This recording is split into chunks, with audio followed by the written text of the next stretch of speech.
Halo, selamat datang di pembelajaran bahasa Indonesia. Bagaimana kabarnya? Mudah-mudahan kita semua dalam keadaan sehat ya.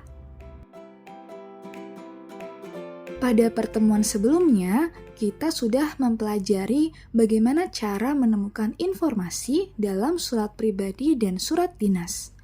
Namun, sudahkah kalian memahami perbedaan surat pribadi dan surat dinas? Selain berbeda dalam sistematika penulisan, unsur kebahasaan yang digunakan pun berbeda.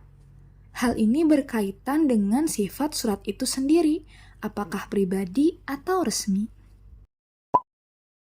Nah, sekarang perhatikan unsur-unsur berikut ini. Dapatkah kalian menyocokkan unsur-unsur mana yang tergolong surat pribadi atau surat dinas? Silakan siapkan secari kertas untuk mengunci jawaban kalian. Waktu yang tersedia adalah 30 detik.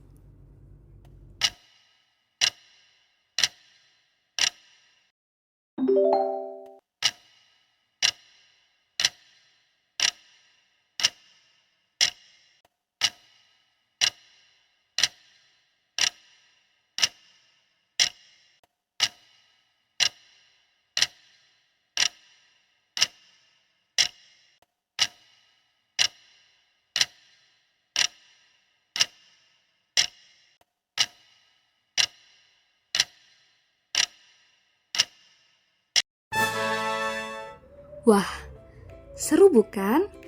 Bagaimana? Apakah jawaban kalian sudah tepat?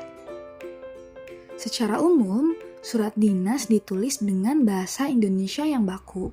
Di sisi lain, surat pribadi ditulis dengan bahasa Indonesia yang lebih fleksibel. Namun, baik surat dinas maupun surat pribadi tetap harus memperhatikan kesantunan dalam berbahasa dan keefektifan kalimat ya. Berikut ini ada beberapa aspek yang perlu diperhatikan saat menulis surat. Yang pertama, penggunaan huruf kapital.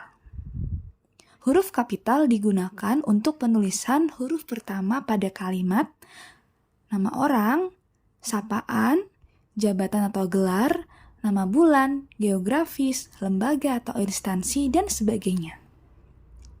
Perhatikan contoh berikut ini.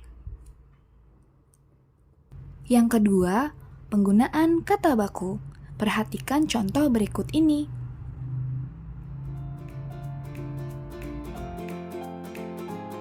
Nah, selanjutnya ada beberapa kesalahan baik dari aspek ejaan, tanda baca, keefektifan kalimat, yang mungkin pernah kalian temukan dalam surat pribadi atau surat dinas.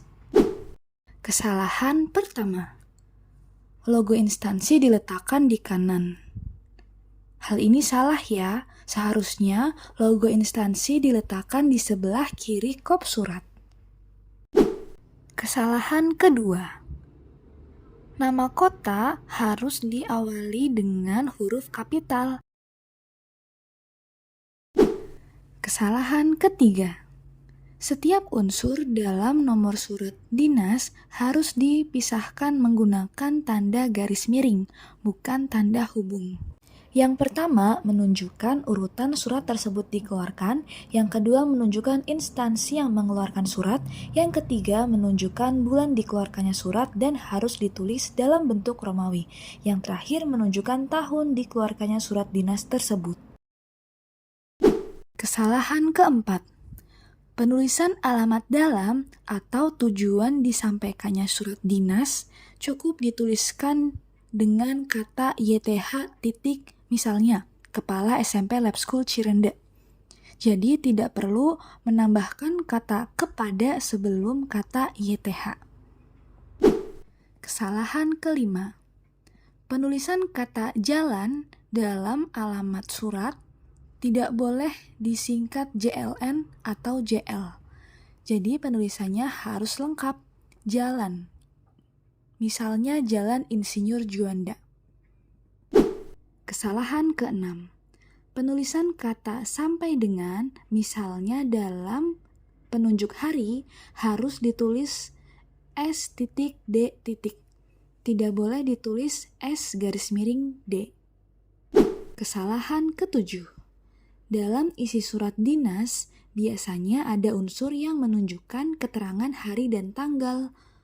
Penulisan yang benar adalah hari, tanggal. Jadi tidak boleh ditulis dengan hari garis miring tanggal. Nah, meskipun kata hari berada di awal, untuk penulisannya harus menggunakan huruf kecil. Kesalahan ke-8. Untuk menunjukkan keterangan jam atau waktu harus ditulis menggunakan tanda titik. Misalnya 10.00 bukan 10.200. Kesalahan ke-9. Penulisan kata sapaan harus diawali dengan huruf kapital. Misalnya dalam kalimat penutup surat dinas berikut. Atas perhatian saudara.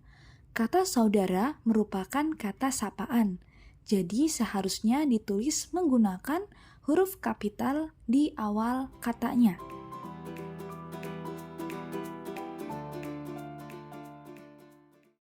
Kesalahan ke-10. Penulisan kata terima kasih yang benar adalah dipisah antara kata terima dan kata kasih. Jadi tidak dirangkai terima kasih, namun harus dipisah atau diberi spasi. Hayo, apakah masih ada yang sering melakukan kesalahan-kesalahan tadi? Nah, selain kesalahan penulisan surat yang sudah disebutkan tadi, apakah kalian pernah menemukan kesalahan lainnya? Di pertemuan selanjutnya, mari kita bahas hal tersebut. Terima kasih untuk kalian yang sudah menyimak pembelajaran hari ini dengan sangat baik. Sampai jumpa di pembelajaran bahasa Indonesia selanjutnya.